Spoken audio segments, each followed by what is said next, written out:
Once upon a time. Welcome to Australian Book Lovers, your destination for imagination.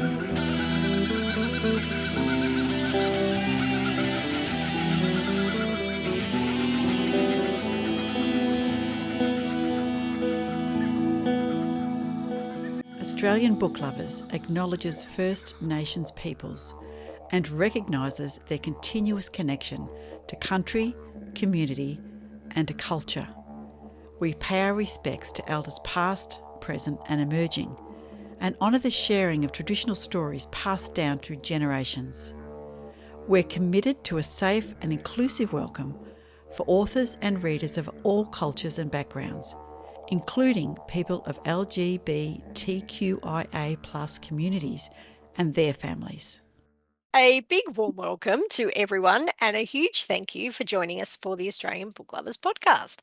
Our mission is to bring fabulous Australian and Indigenous literature that spans a whole range of genres to book lovers around the globe, as well as fantastic resources and information for passionate authors looking to write their next bestseller. I'm Laurie Bell, science fiction and fantasy author, flash fiction writer, Friday fictioneer, reader, and your co-host today for the Australian Book Lovers podcast. And I am coming to you today. Did I say that already? I'm coming to you today from Wurundjeri, Wurrung country. And we are on episode 172, Veronica.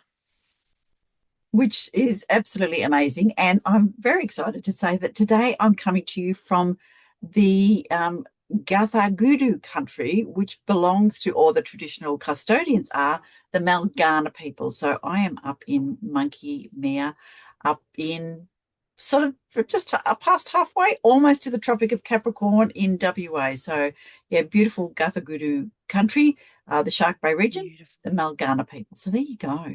Lovely, just hanging out with all the dolphins. Just hanging out and co-founder and co-host, and I was talking to our other founder, the dear Darren Cass and Co, briefly the other day, and he's going very well. And yes, hello to Darren if you are listening, and we will catch up with him when he gets his next book out, and he's doing lots of fabulous things, so that's good. Yeah, that's fantastic. Wonderful. Yeah, so you have to excuse any sound and technical difficulties as we manage this across opposite sides of the country. We're a good 4 hours away from each other right now. On planes, that's right. You know, on by the car, we're like, yes, it's like 2 weeks, 24 hours. What? No, longer. 72 hours. It's a long drive. It is a long drive, and we've been doing it in short stints because a friend of ours, we're 3 vehicles are going, and a friend of ours just 4 hours is about as much as she can manage, which is absolutely fine because it means we stop and we have a look and we take our time, which works out really well. Yes. Yeah, which is good. And you've been checking out all the Australian nature and wildlife. Absolutely. And we did wildlife bingo today has been fantastic. There's emus in the park. We're at Monkey Mia, and there's lots of signs, don't feed the emus. Well, they don't need feed, and they go and help themselves if you leave any food out. So we've seen emus in the wild, so to speak. Lots of beautiful dolphins swimming. Just mentioned before we started recording that had the snorkel ready to go down and do some snorkeling, and had to wait until the dolphin had caught the fish that it was chasing through the shallows, and then once it had got out to sea, then we could go in because you're not allowed to swim close to the dolphins, but that's all right.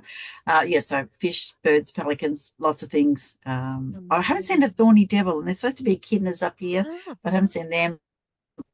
Or the dugong, but you know, the day is young, the holiday is still in progress. Yeah, absolutely. And look, it's been lovely. There's lots of beautiful recognition of traditional owners and lots of help with different, words and language, and it's just a beautiful place. Yeah, they're much. I feel like they're a little bit better set up for the tourists than Victoria is. I love Victoria, but hey, we're perhaps not as tourist oriented in some places, shall I say? So it's funny because my interview today, which was with the amazing Shannon Jade, who is a poet, but she's also an environmental scientist, and a lot of her poetry is Yes. all set in different parts of the world and different landscapes and nature. So you're out there living it right now. Absolutely living it. Yes, we're not taking anything with us. We're trying to leave our footprint small. And I have got a quote from the fabulous Tim Winton, of course, who is a WA writer and an environmentalist. And if anybody hasn't watched his Ningaloo series, you really should get onto that because it's just amazing. It's just so Yeah. beautiful. I can't wait to get a little bit closer and have a bit of a look around there and swim with the whale sharks. Please, please let us swim with the whale sharks. That'll be good.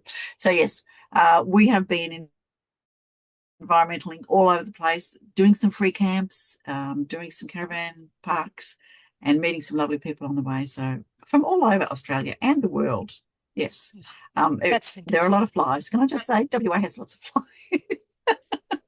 And so, you may have seen photos of me on Instagram with my net on, and it's might look silly, but it's really worth not having flies up your Yeah. nose and in your mouth. That brings reality home, doesn't it? With the bugs and flies getting into your face. Absolutely. Yeah, absolutely. So no bugs and flies. All right. So we better Right. jump into Yes. before we get too excited with bugs and flies, because let's face it, we do have fabulous bugs and flies. Although We do. today also saw a crab underwater while I was snorkeling, saw a crab eating a fish. Like it had got this little fish and it was munching its way through and, just scoobity, scoobity, scoobity. And that was pretty exciting too. So yes, we've done pretty well with animal bingo. Um, is it time for some news? I think it's I time think it for is. some news.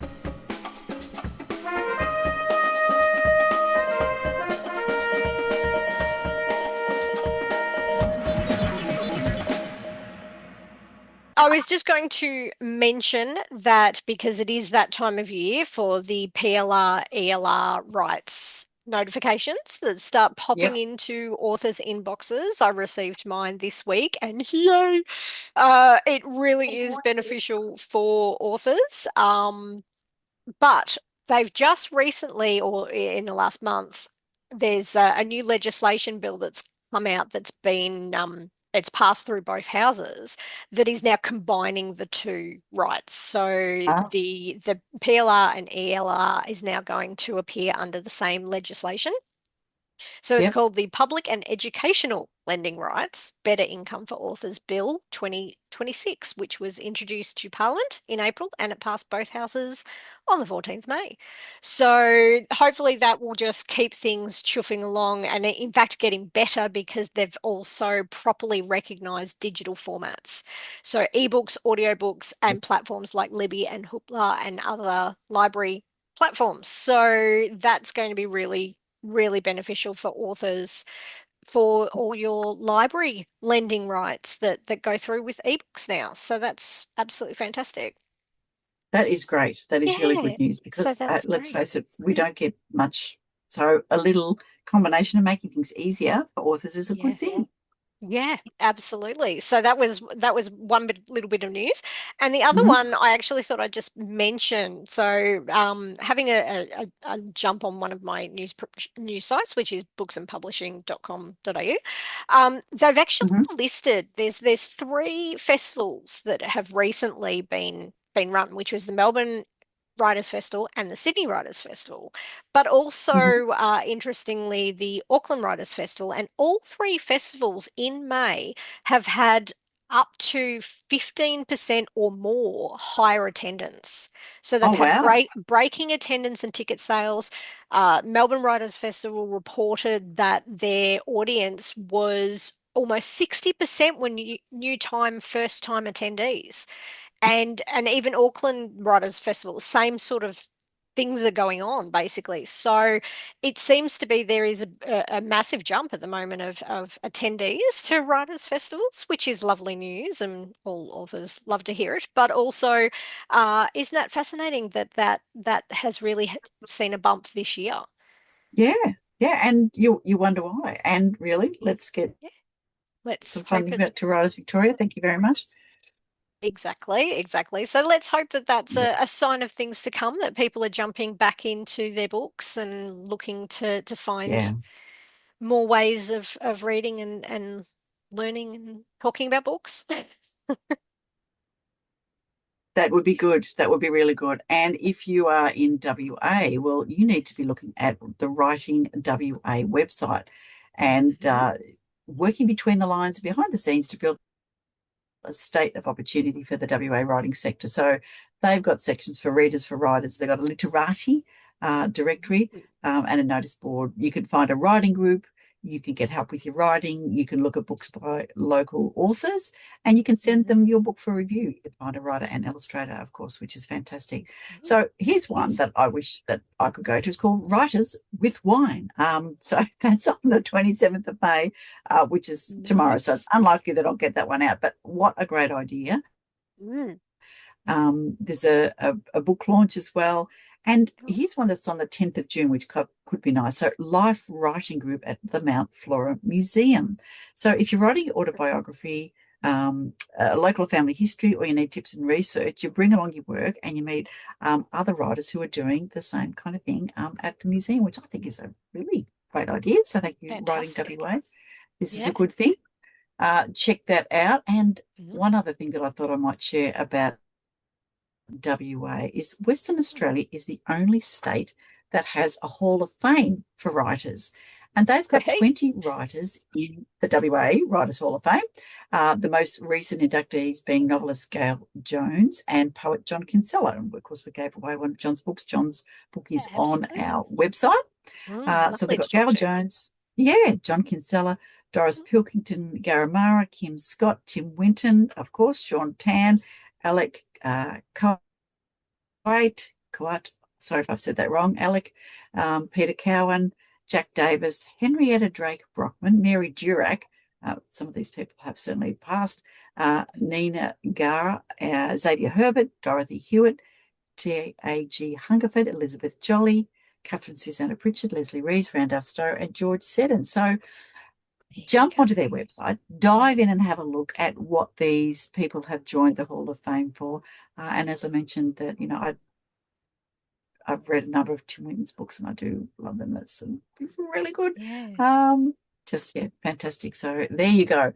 And the other thing is what's on the state library in WA. So WA State Library has some good things like Libby Online Book Club, Storytime Playtime, and A Flash in the Dust by Meg Caddy is being launched on Saturday, the 6th of June.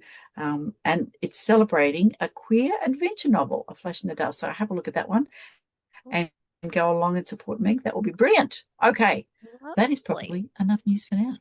Yeah.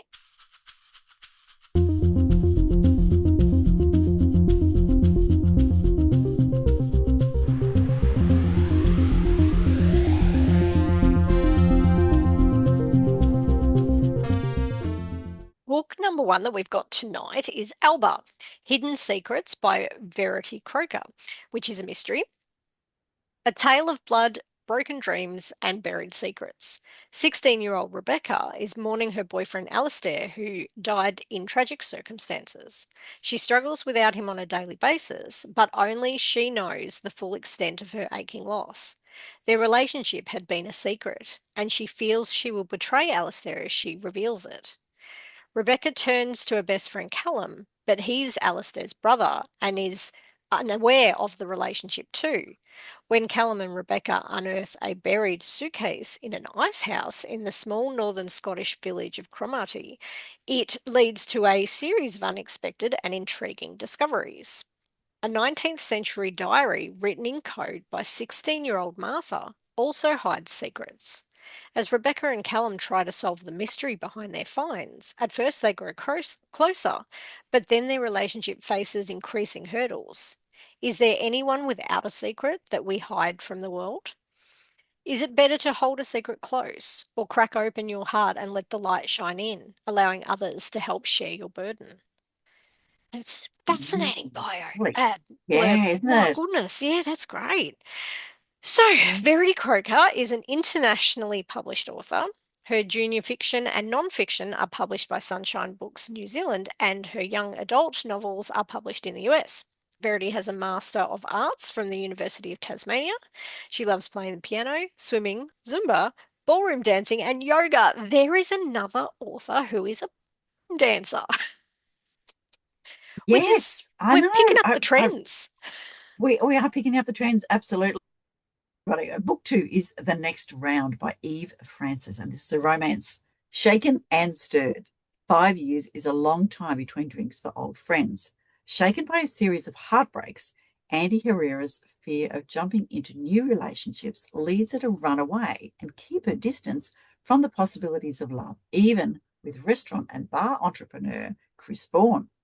After 5 years apart, Andy and Chris are unexpectedly thrown together into a mix of professional and personal circumstances as they work on the launch of a new bar establishment. Is this their chance to reignite their friendship and heal the rupture from the last time they saw each other? The heady cocktail of familiar warmth, heated conversation, and undeniable chemistry in their shared moments has Andy questioning what she really wants. Friendship, or maybe even more this time around. Can Andy move beyond her deep-seated fears to finally take the leap of faith and meet Chris halfway? Is it possible that the person who knows her best might be the love she's been missing? So here's a little bit more about Eva Frances. Eva Frances has devoured classic and contemporary romances since her pre-teens. Was it a road to depravity, disappointment, or enlightenment? Who knows?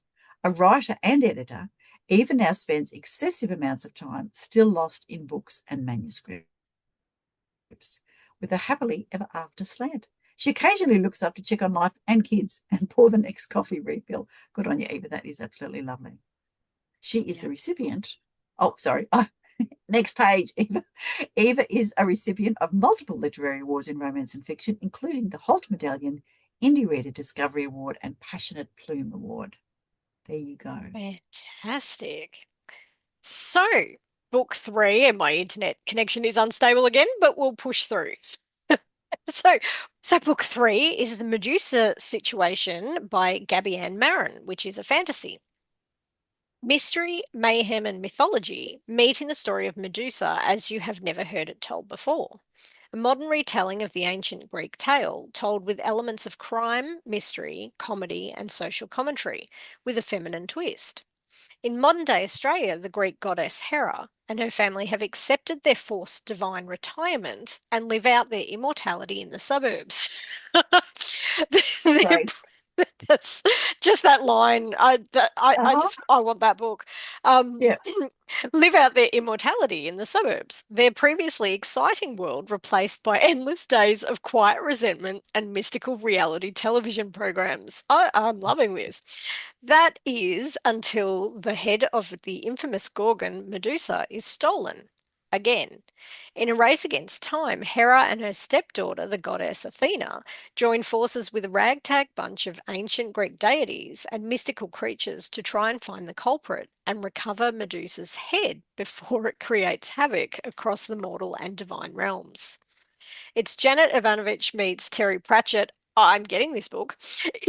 In this entertaining and fun urban mythology, which reimagines the original tales of the Greek gods, goddesses, monsters, and creatures into a fun but thought provoking examination of justice, male entitlement, and the ways in which powerful women have been treated throughout the history of storytelling.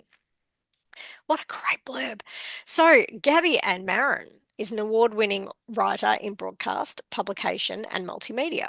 She is the writer of several hours of Australian television, an interactive narrative application for children, and over 12 traditionally published fiction and non-fiction books.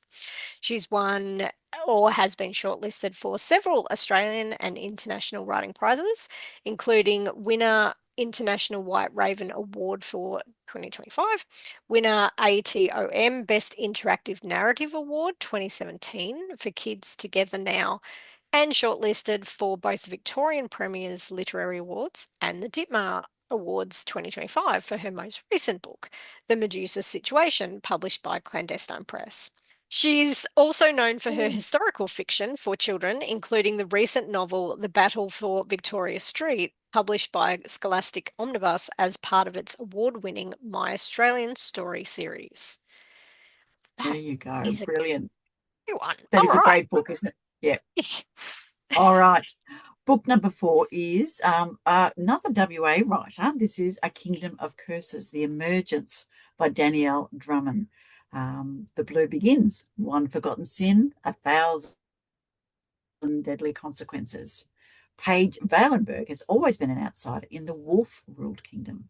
As a half-fae, half-human hybrid, she's an aberration.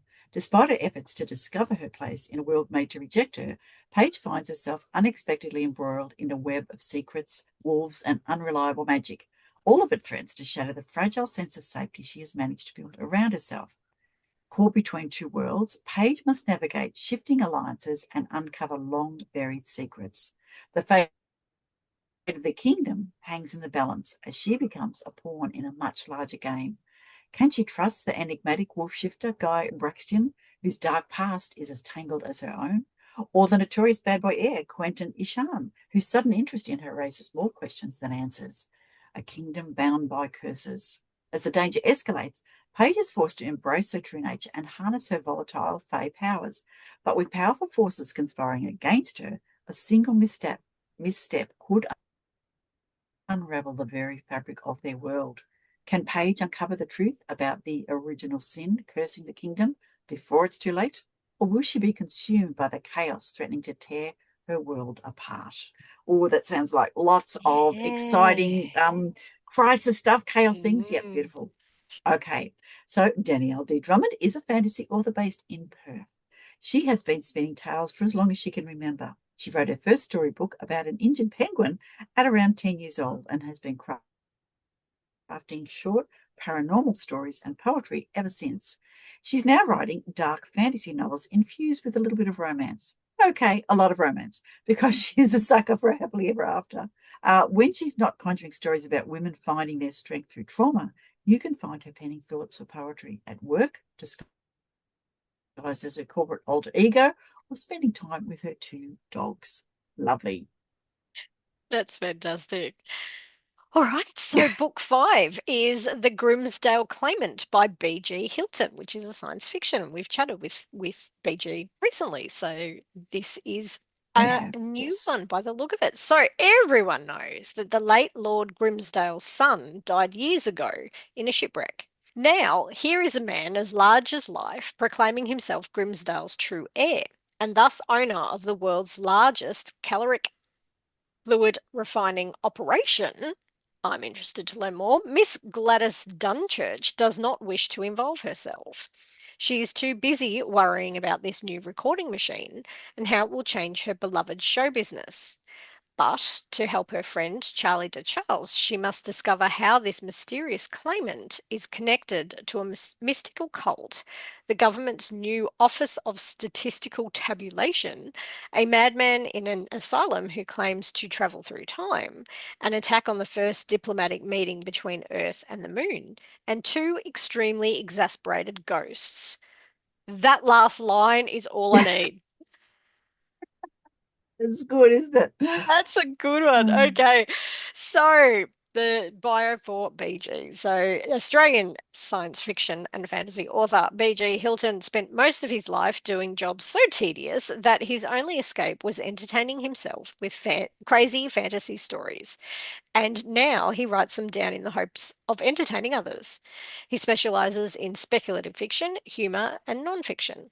He works in the education sector these days, which explains everything, which would probably surprise any of his teachers. His debut novel, the steampunk adventure Champagne Charlie and the Amazing Gladys, was published in 2020. He lives with his family in Sydney and consequently spends a lot of time in traffic.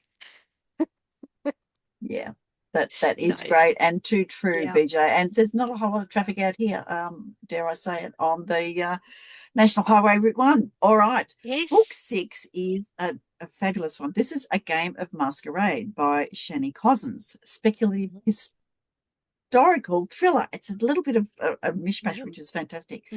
So history's darkest mystery, a killer like no other, one man's secret could change everything. London, 1888. Jack the Ripper prowls Whitechapel, leaving fear and mutilated bodies in his wake. The city is gripped by terror, and Scotland Yard is powerless to stop him. But in this reimagining of history, the killer's identity is more shocking than anyone dares imagine. Professor Orlando Del Brotman is not of this world. A fugitive from another realm, He arrives in London only to be drawn into the nightmare stalking its streets. Possessing knowledge beyond human understanding, he must walk a fine line, solve the murders without altering history itself. The deeper he investigates, the more he realizes the Ripper may not be human at all, and that stopping him could tear time apart. What if Jack the Ripper was never truly human? Blending historical accuracy with speculative imagination, A Game of Masquerade plunges readers into the gaslit alleys of Whitechapel, where poverty, prejudice, and paranoia feed the monster in the shadows. With relentless suspense, vivid atmosphere, and a twist that redefines the Ripper legend, this is not just another historical thriller, it's a revelation. A chilling reimagining of the Jack the Ripper mystery, the perfect fusion of true crime, atmosphere, and science fiction wonder. So there you go. Wow. It does raise the provocative question: what makes a monster? Biology, circumstance, or choice? There you go. So if you're looking for that with historical crime fiction with a bold speculative twist, A Game of Masquerade will keep you turning the pages late into the night. All right, let me tell you a little bit about Shani. She started writing stories from a very early age. The first one was about a magic ball that gave a little girl powers of traveling to enchanted lands. How good would that be? I am with you, Shani. That would be fantastic. Now, her enthusiasm for storytelling quickly found an outlet in the Puffin Club, where she submitted a time travel story that was published in the 1985 edition of Puffinalia. The protagonists of these stories were very much like its author. During the school years, she wrote and produced plays which sparked a lasting love for the performing arts. And this creative path led her to a role in a documentary on TV and voiceover work for business training and amateur television as an adult. Shani later attended Swinburne University, where she earned a diploma of business, all while continuing to write short stories published in various science fiction fan magazines, as well as a novella published in the 90s. And with the release of her full-length novel, A Game of Masquerade, she was honoured with the prestigious Literary Titan Book Award and is now writing another murder mystery novel in between working full-time in the music and performing arts department of a school, where she enjoys fostering creativity and supporting students' growth each day. There you go. Fantastic. And if you want to follow Shani, you need to get onto TikTok, because she is amazing on the old TikTok, as well as Instagram and a few other bits and pieces. And as you can now see, it's actually got a bit dark, and so my lighting has gone a little bit weird, darker. People, but that's all right. Wow. I know it's been going down. Very dark here for a couple of hours. Oh, yeah, well, the sun is going down and I've got windows open in the caravan, but that's all right. I'm still coping. All right. We need to jump into this beautiful. Amazing. Yes, this fantastic, wonderful interview that I did with the lovely Shannon Jade. Indeed. Let's go.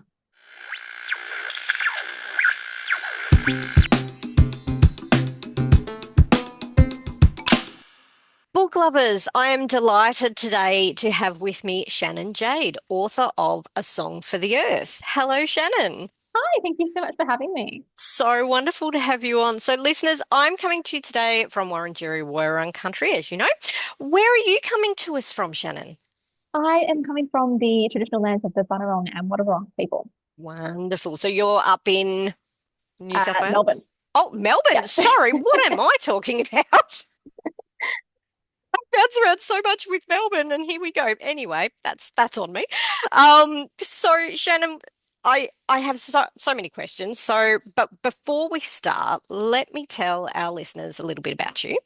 So, Shannon Jade, you are an author and environmental scientist, which I can't wait to chat about, who believes in real-world magic of storytelling. She's a best-selling author of A Song for the Earth and has worked on books for several major publishers, including Rebel Girls and Wiley.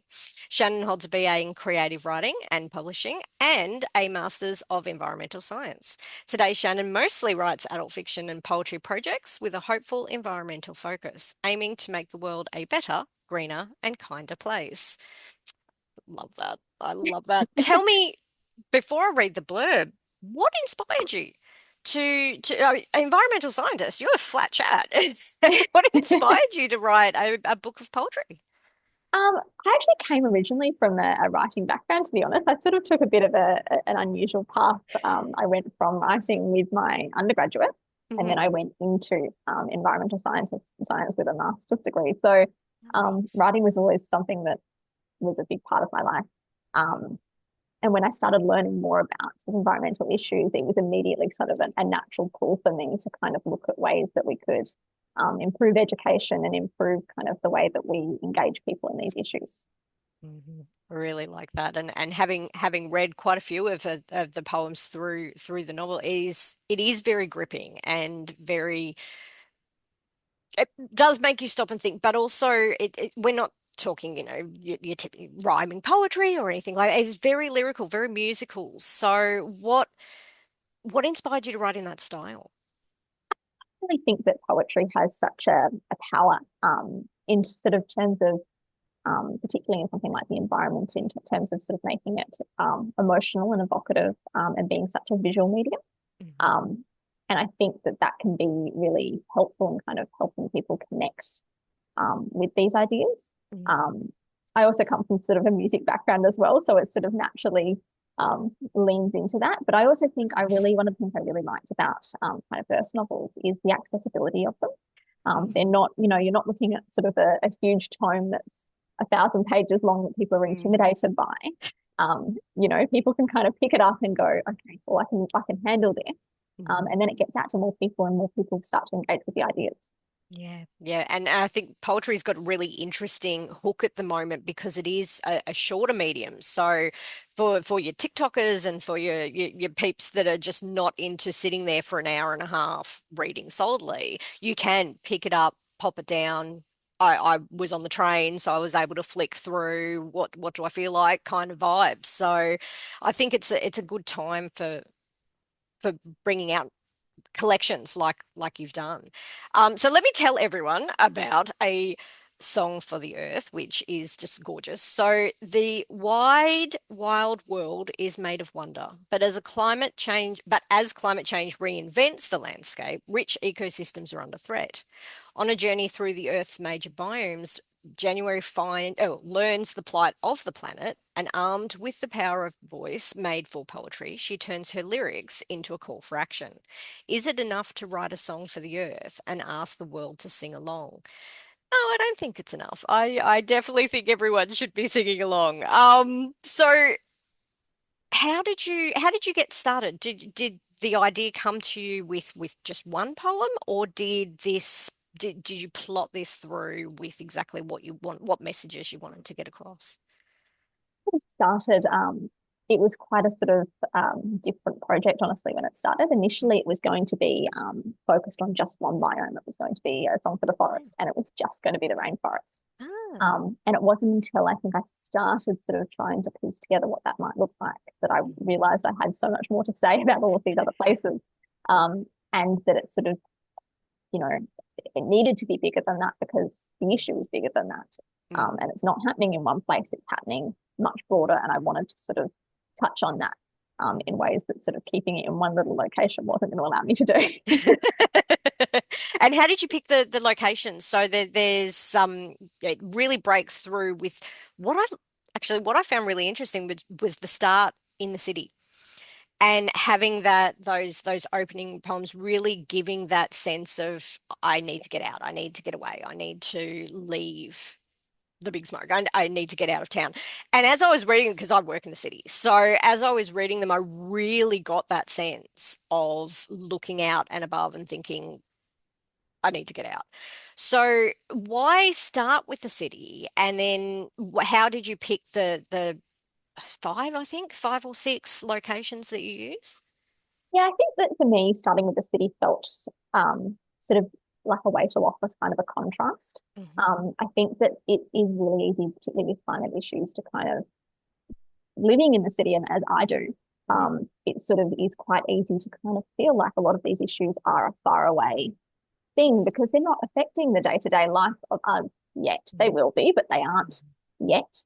And it can be easy to kind of have an emotional distance from that. And I wanted to kind of show that, January's background would be, coming from the city where she hadn't actually had the exposure. She knew that there were issues out there, but she didn't really know what they looked like because they weren't directly affecting her and her family, and that she was going to have to go and experience these things firsthand. And then I kind of just wanted to have her travel through places that were really unique and different, and that kind of showed just some of the diversity that Earth has to offer, really, and places that a lot of us may never actually have the opportunity to visit. So hopefully we can sort of travel vicariously through her.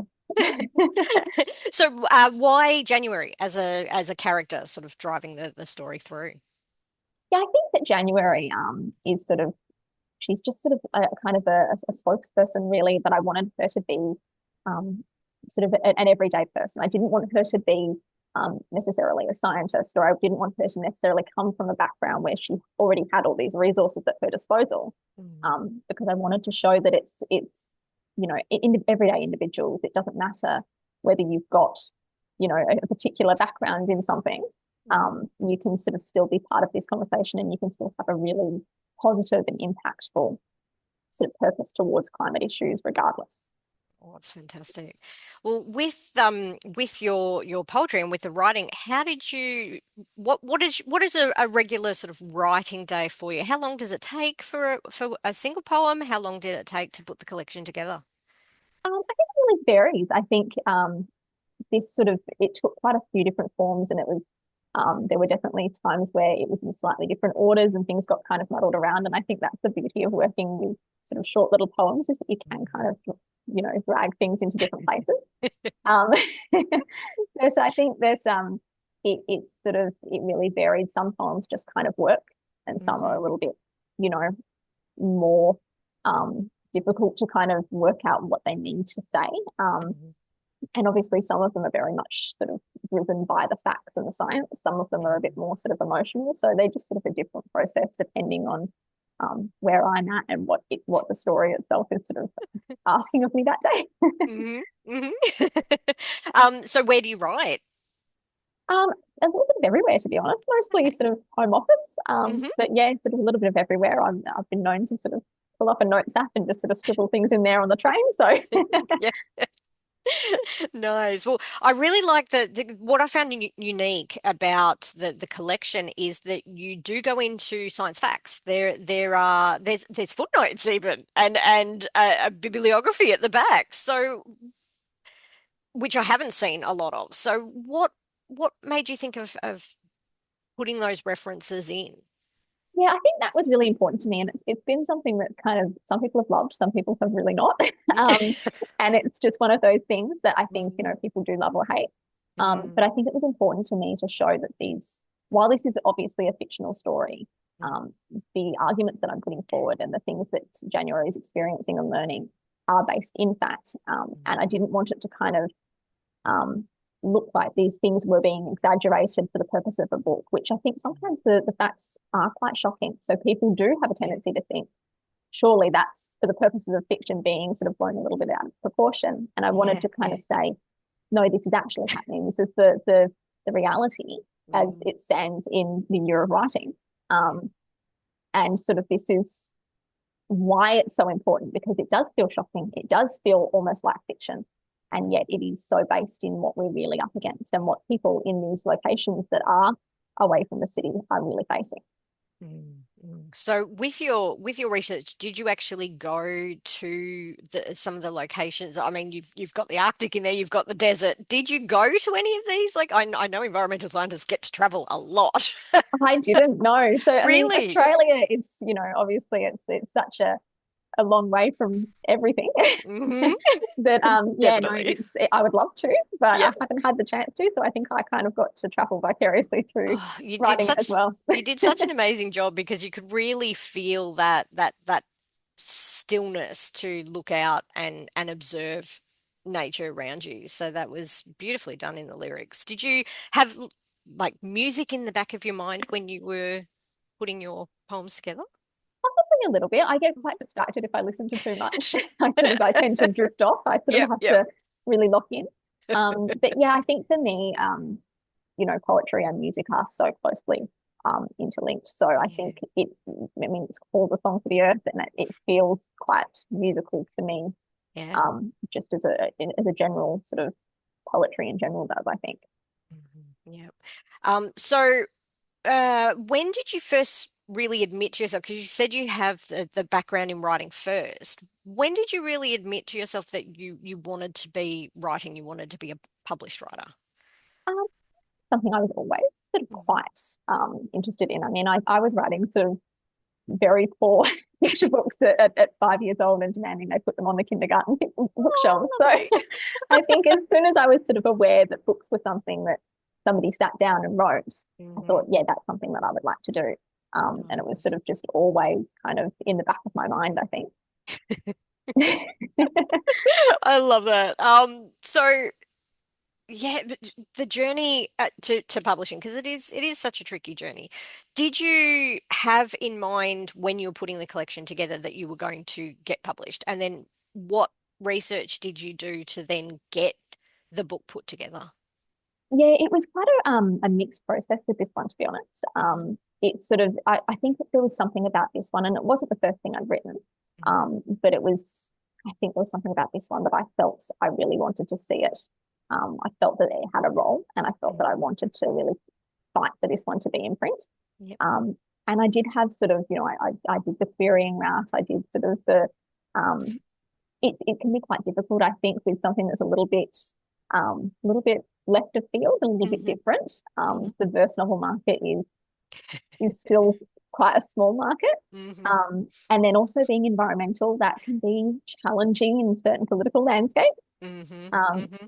So that was something I really sort of struggled with. And I think I kind of thought about a lot of different pathways and of how I could get this into the hands of the right readers, and also make sure that it was sort of still backing the things that I was arguing for. I didn't want to sort of do it in a way that felt really unsustainable, because it would be such a hypocritical thing for me to do, to put out a book about, please save the environment unless you're buying this book. So, I wanted to make sure that it was still, all of the decisions that went into publishing it was still sort of had sustainability in mind. So how did that journey take place? Did you actually get a contract with a publisher? Did you self-publish? Which direction did you end up going in? I actually initially had an offer from a small publisher. Wonderful. And that did end up sort of, that publisher ended up kind of closing doors and not as these things do. And I just sort of decided, I got my rights reverted back to me, and I decided, you know what, I think that's my sign to kind of take some control of it myself, and look for ways that I can do it in a way that is still sustainable and in line with what I believe in. And then I went down independent publishing from there. Wonderful. Did you have a specific editor in mind, or did you have someone who read through and gave you tips and ideas? I did, yeah. I had a verse novel specialist editor kind of help me sort of just sort of kind of see how it read really from an outsider's perspective. It's so hard, I think, when you've sat with something for so long, to see it objectively anymore. Yep. So that was really helpful. I always get the comments back of, oh, so where did this character go in this scene? Good point. I don't know. They just pick things up that you don't see. But because poetry is very subjective, as you say, what sort of comments did you get to look at with your lyrical words? I would say one of the things that she sort of really mentioned that I sort of felt was most helpful was actually sort of layout sort of suggestions. And it was something that I hadn't really, I think I'd focused so much on just the words and the text, and I'd read a lot of verse novels that had tended to kind of do that.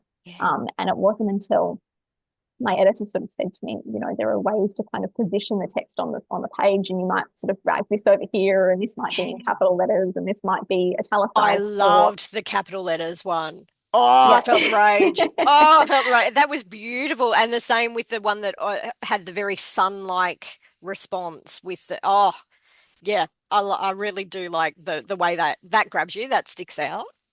Yeah, no, that was definitely something she encouraged me to kind of think about. So very grateful for that. Oh, yeah, absolutely. So have you had any advice that stuck with you about writing and putting your work together?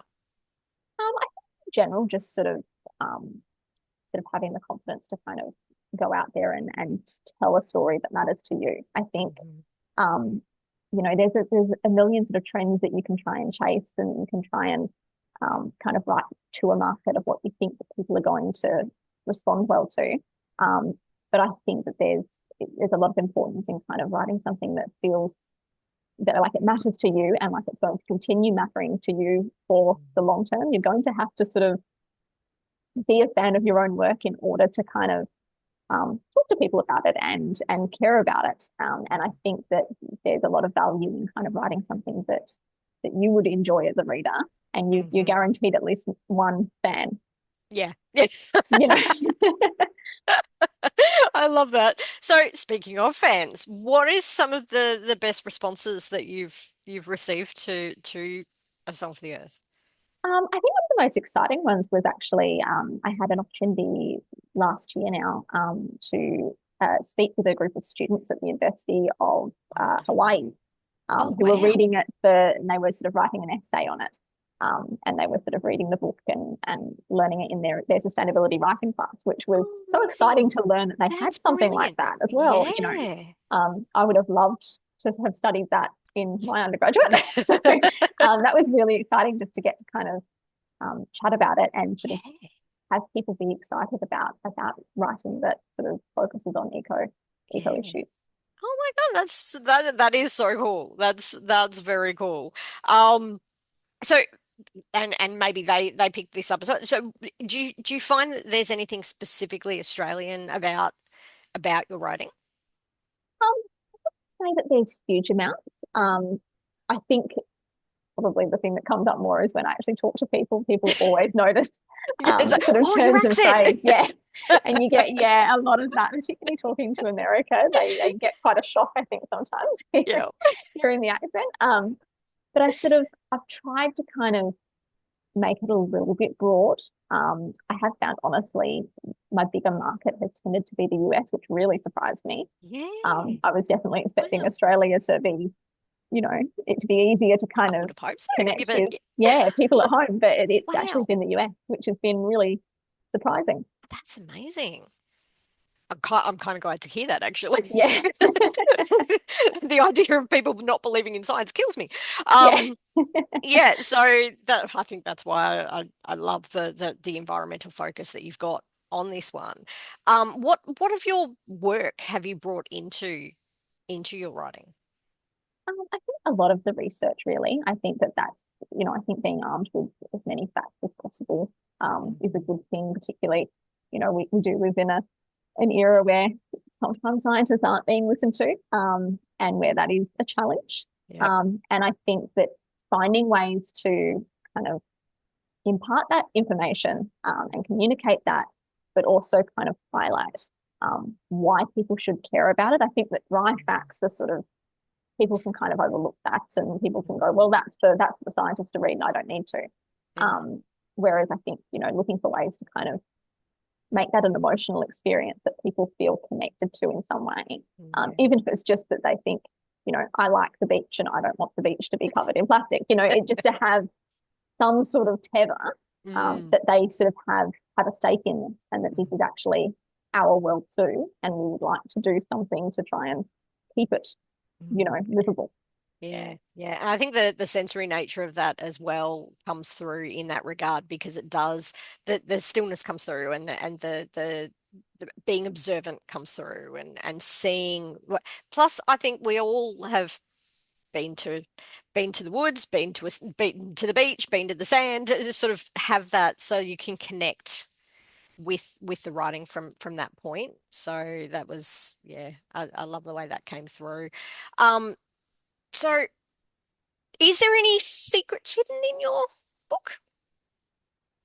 I don't know if there's too many, really. I think I sort of kind of just let sort of, I suppose, my own sort of whether it's rage, whether it's sort of whether it's rage at sort of the machine that's caused this, or my own sort of distress at the way that sort of the climate is going, and the action that is so badly needed. And we do have a lot of the solutions available to us, we're just not using them.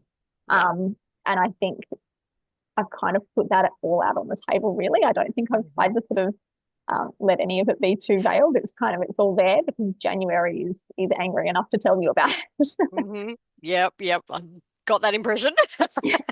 So how long did it actually take you from woe to go? When did you start and when did you feel like, no, this is it. I've got it all together now for me. I actually don't think it was too long. I think it was probably all in all about a 6-month period.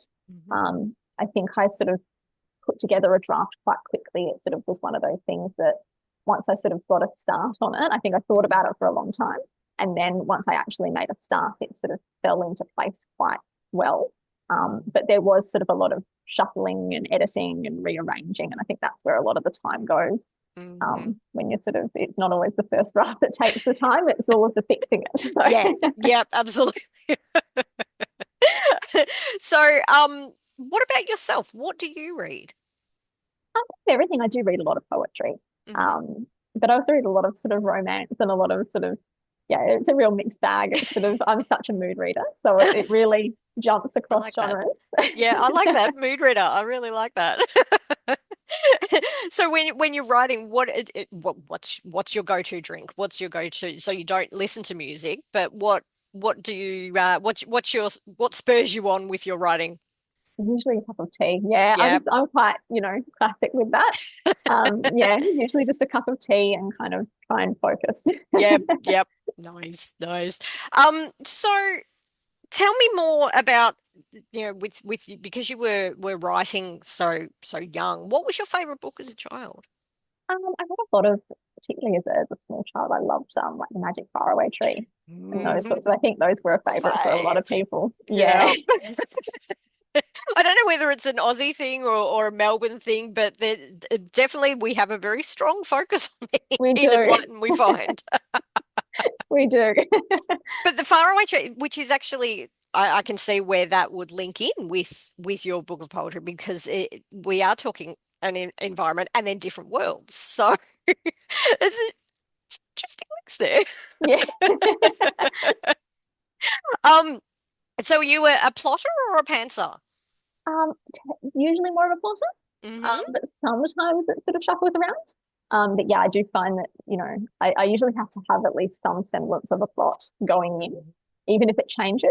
I think otherwise it can be quite overwhelming. I don't know how people do it, where they just sort of sit down and just hope for the best, because I think I would be so overwhelmed. It's distracting. Yeah.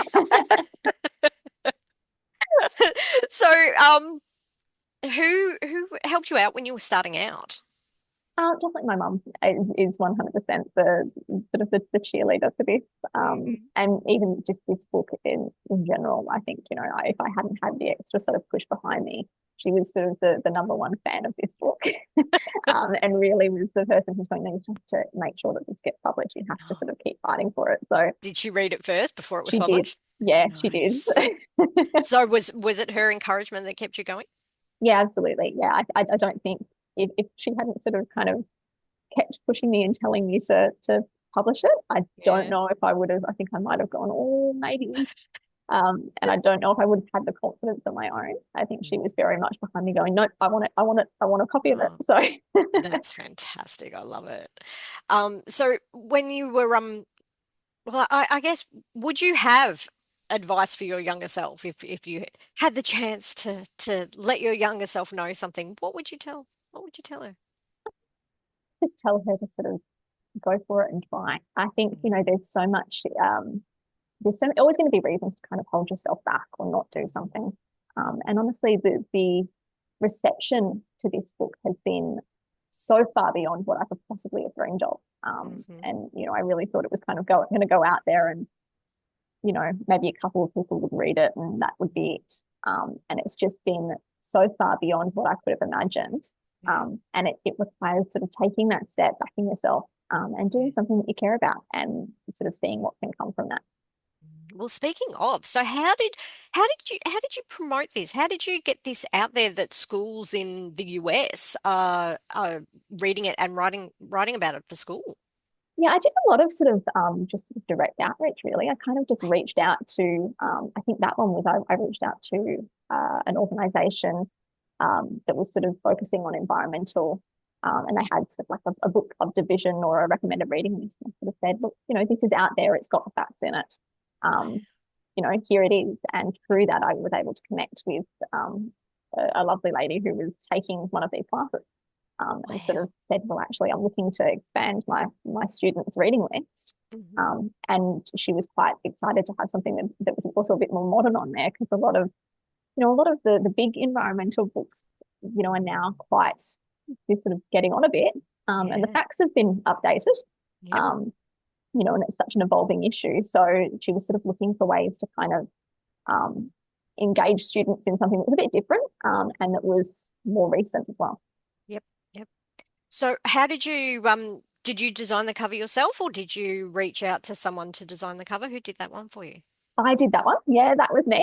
Really? That's did, fantastic. Oh, because I was, the listeners, we were chatting just before we started, and I was making the comment that there are, in between each of the sections, there are these gorgeous little images to introduce each section. So you did those as well. I did, yeah. Amazing. I absolutely love them. Oh, I'll have to see if I can get Veronica to pop one up, because it is gorgeous. So well done. Well done to you. Thank you so much. That's really interesting.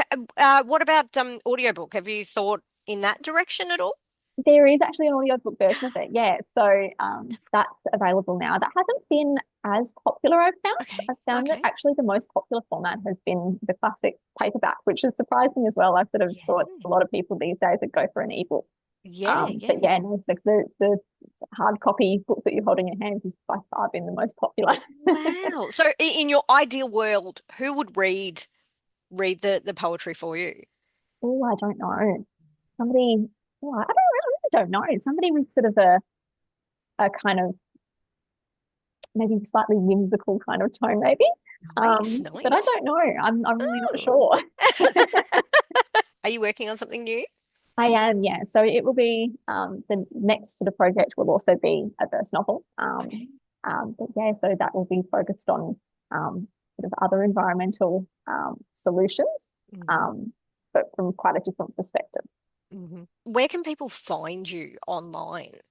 Yeah, so I'm pretty much everywhere as Shannon.m.jade. So I'm on like TikTok, Instagram, all of the sort of big sites as that. Oh, I love it. So with your writing, say you have one of your students or a new writer starting out comes out and says, "Hey, I need some advice. What should I think about? How do I go about this whole process of putting something together? What do I do?" I think I would just say come up with sort of an idea that speaks to you and that resonates with you and that you feel really connected to. And then look for ways to kind of build it from there. I think it shows in a book, and I find that in books that I read, regardless of what genre it is, I think it really shows when the author loved it. And when the author cared about their characters, cared about their settings and the plot and the things that they were saying, I think that love for it really shines through. That's fantastic. What would you say is your favorite location in what you've picked with the six that you've chosen? Well, I think probably the Arctic. I think there's just something about the Arctic that I think is so interesting, and it is such a kind of ground zero for a lot of environmental issues. We see a lot of sort of the impacts at the poles first. So I think it's such an interesting landscape to sort of think about and learn about, and kind of I'd love to visit. Yeah. Maybe through this you'll get the opportunity, particularly if all these schools are picking it up and actually writing about it. Have you had a chance to see any of the responses, or what questions were they asking you? Some I've gotten to sort of a lot of it was sort of just kind of about the process of writing a book like this. And also just some questions about the actual locations and the science behind it, which was really sort of exciting to see. Young people really interested in that, and wanting to kind of learn about what those impacts were and what the solutions potentially were, and how they could kind of be part of driving sort of positive change, which was really exciting. Yeah, yeah. Are you still working as an environmental scientist? Bits and pieces, yeah. A lot of my work tends to be kind of focused on communication and education within that, kind of bridging the gap between, a sort of a writing background and a communications degree with the environmental science. So, I think that that's kind of where I thrive really, is kind of doing the research and then finding ways to kind of articulate it. So have your work colleagues cottoned on to the work you've produced? Have they talked to you about it, discussed it, commented? Yeah, I've had a lot of sort of responses from all kinds of people really. It's been quite like I think most people in my life have kind of known this is something I've been sort of excited about, and just sort of getting to share it with different people. And that's been really exciting to see positive responses from that as well. Yeah, yeah.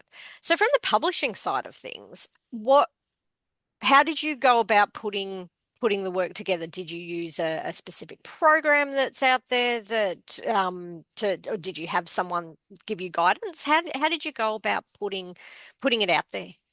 Well, I did a lot of it myself, to be honest. I used predominantly England Spark for print on demand because I wanted to kind of avoid having huge amounts of kind of stock that then you have to kind of send to multiple different places. That obviously incurs a lot of extra freight that we don't want to be using fuel for.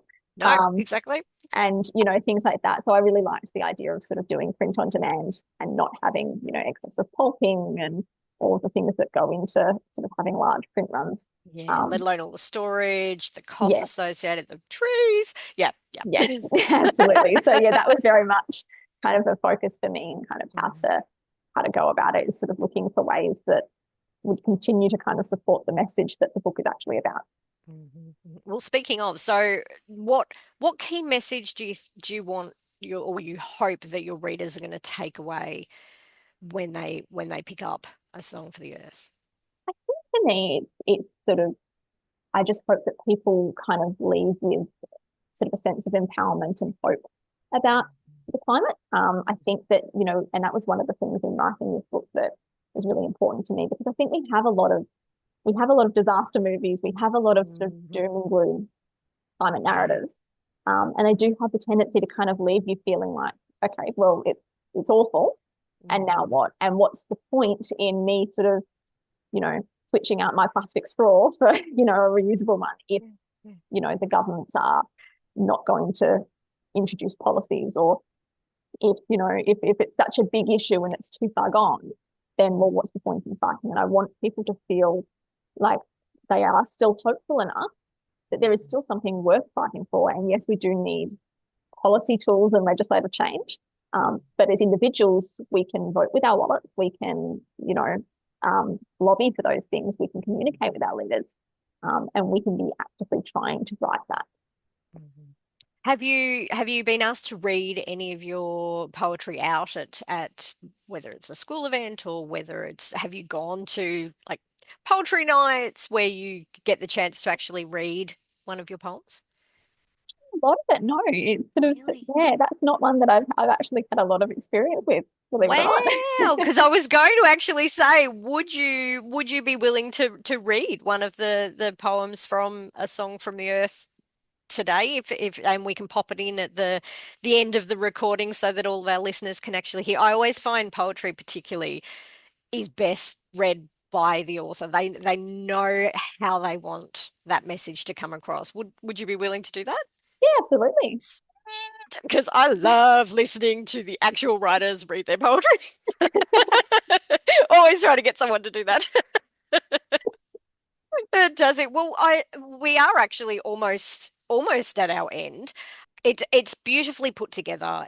I love the fact that you do actually have an ending poem for each of your sections before almost having that combination at the very end, which I think is beautiful. If someone was to write a song of A Song for the Earth, what kind of genre would you hope it was in? Like singer-songwriter, I think, or maybe like folk. I love that kind of music anyway. But I think that having something that really kind of, I could imagine someone like maybe Monrovia singing Nice. who is, I don't know if you've heard of him, but he's amazing. Yeah. And he does a lot of really sort of political sort of folk music that I think that would be amazing. Oh, I love that. That's a great note to finish up on. All right, we'll do a little pause here so you can grab your book and have a look for the one you want to use. Honestly, readers, you need to get a hold of this one. It is just the messaging throughout is just lovely, and you really do vibe into it very quickly. I found I vibed, so it was good. I love it. So once again, I'd like to thank Shannon Jade for joining the Australian Book Lovers podcast today and talking with us. And gee, Shannon, it's been a fabulous chat. Thank you so much for chatting with me today. Thank you so much. And for all our listeners out there, bye for now.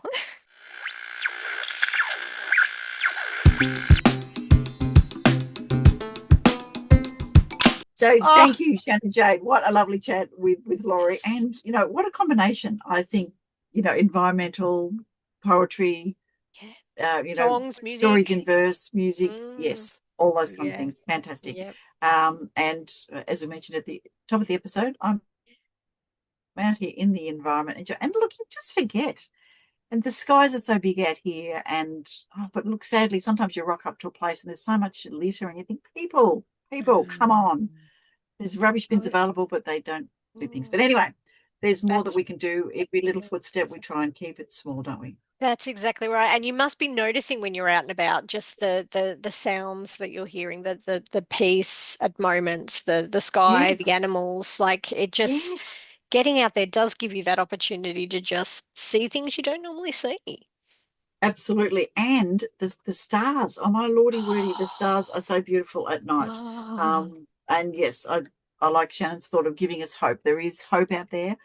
So yes. And I come out to the country and go, we can do this. We can totally do this.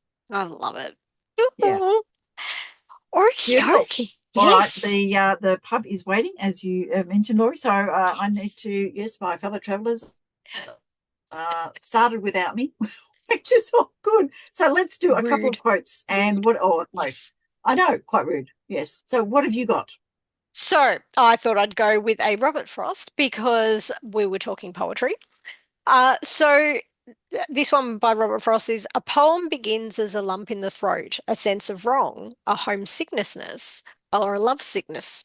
So I think that's very true, and very true of Shannon's work as well. That sense of wrong and wanting things to be better. So there you go. Yeah, absolutely. Yeah, people are approaching, in whatever ways their artistic sort of lean is, isn't it? It's just fantastic. So I've just seen a bird flying in, is trying to pick something off the table. I'm sure that's all right. It's not an emu. Don't feed the emus. Okay. I'm going to give you one from, and look, I did get a bit sidetracked when I was looking for a beautiful quote from Tim Winton, because he's written so many books. And I thought, oh yeah, I remember that. Oh yeah. Oh, that's really good. Anyway, I'm going with one from Keeping Hope Alive, which I thought was appropriate given, what Shannon was doing. So, wild places feed us, inspire us. In a wounded world, places like Ningaloo are sources of hope. I thought, that's good. That's so nice. I don't know whether beautiful. That sort of resonates with you, but it does with me when I'm over here. So nice. Good. I like it. Good. All right. You need to go off and continue to enjoy your lovely drive. Yes, and hopefully I'll get some technical difficulties, and when I get, I'm definitely going to get a more powerful laptop, because I think we might have a few technical difficulties in this episode, but that's okay, because you know what? I've got lots of reading done while I've been driving along, which is lovely, and I've knitted my friend a tea cozy, which is also very good, because I can't read a paper book, but I was reading a book on the beach today, watching the seagulls and the pelicans and all the dolphins. Awesome. I'm going to leave you to the lovely chill of the beautiful Melbourne winter over there. Yep. It's been cold. And we have one thing to remind you to do, and that is to read more Aussie books. Bye for now. Bye for now.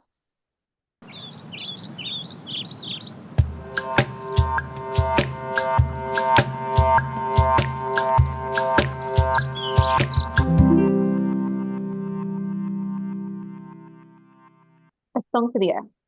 I said I would write a song for the earth, so I did, and now you have found it. Believe in the planet and the power of your voice. Do not fall silent when you can shout. Do not wait for action when you can create it. They took all my poems and they put them to paper and they called it a book that might just make a difference. All of this so long as you remember the tune, find the melody, and sing it out at the top of your lungs. Dear reader, it's up to you now. This is a song for the earth. Let's meet again. Where magic happens.